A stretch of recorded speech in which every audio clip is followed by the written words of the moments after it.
In this video, I am showing drape molded bowls using a plaster drape mold. Okay, I actually show three different methods that you could do for the edge. One is a smooth edge, one is a decorative coil that's added onto the top edge, and then this one is a flattened, thin, textured coil. And these are the bowls that are actually made in it. If you would like to know more about plaster molds or how to make a plaster mold, I have a video that I will link in the video description.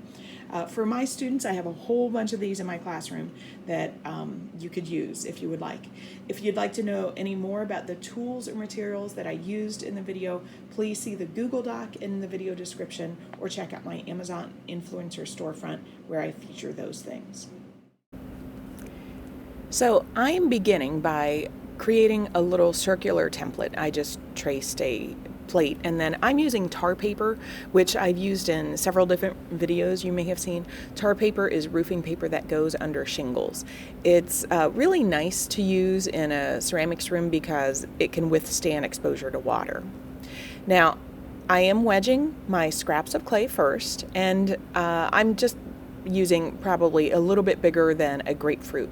And then remember, students, when you roll it out, you need to stretch it in multiple directions to make sure that you're not just making it long, but it also has to be wide enough to fit your form as well.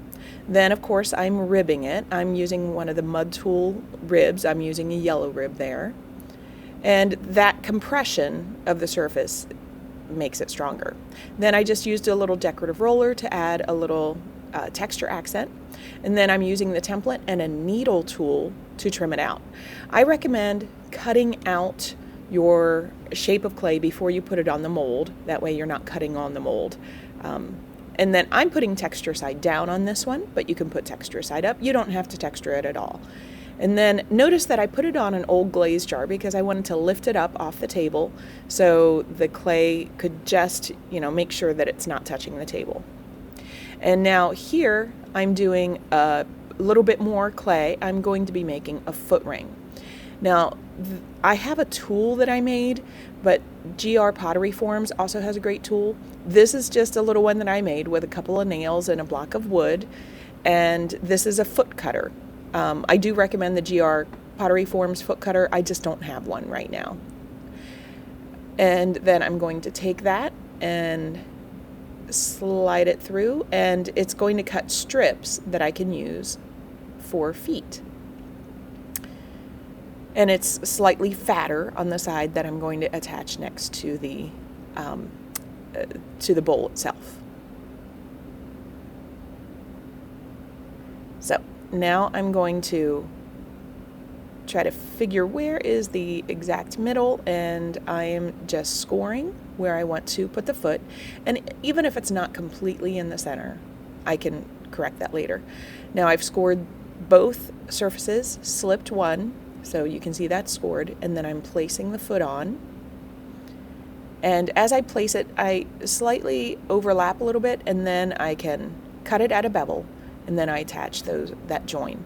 Now I'm taking a little bit of water, compressing the edge of the foot, sealing the inside, sealing the outside. I use a little wooden tool to help seal it a little bit there, and just tweaking it and making sure that it looks clean and round and in the middle. And I'll do the same thing with, I have made 3 bowls for this, but they're all using the same techniques. You can see this one, I put the texture on the exterior. But again, cleaning, I use a paintbrush quite a bit, use my fingers with water to really smooth and compress the rim, and then I'll do the same thing on this one.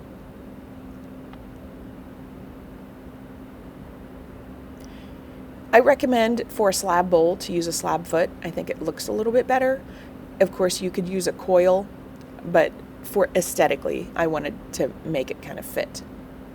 Okay, now these have sat for a day and they're leather hard, so I can take them off, and you can see the edge is a bit wonky. So now I'm going to be using one of my favorite tools, a surform, but first I'm going to mark, and I'm making a gauge. If you can see how I'm holding the needle tool stationary on that wooden knife, and then I'm rotating the pot around so I can create a nice even line.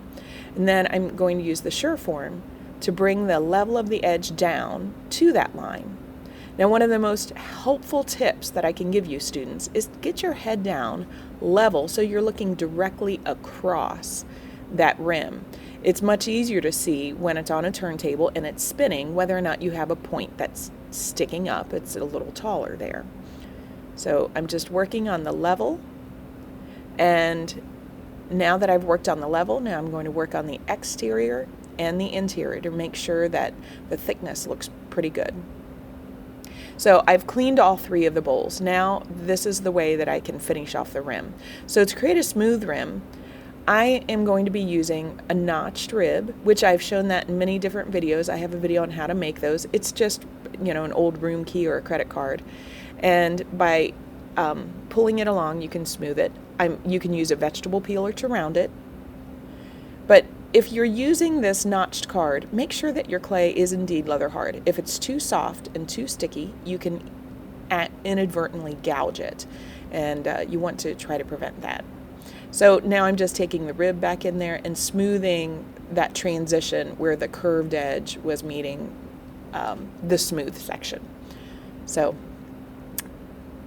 the last step now is I dip my fingers in water, and I am compressing with water and super smoothing the rim. This is my recommendation on finishing off basically any edge of a hand-built piece, whether it's a slab or pinch.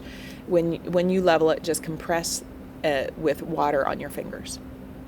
Okay, now we're into the second method. So here I'm going to take a flattened coil, and I'm leaving it pronounced on the exterior.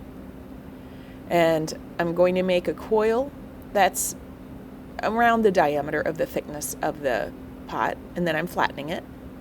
I'm adding texture for fun, and then I'm just going to perch it right on the top. Of course, I'm scoring the back side, scoring the top of the pot, adding slip, and as it comes around, I'm going to do what I did on the foot, and I'm going to trim off the edges at a bevel, let them overlap a little bit.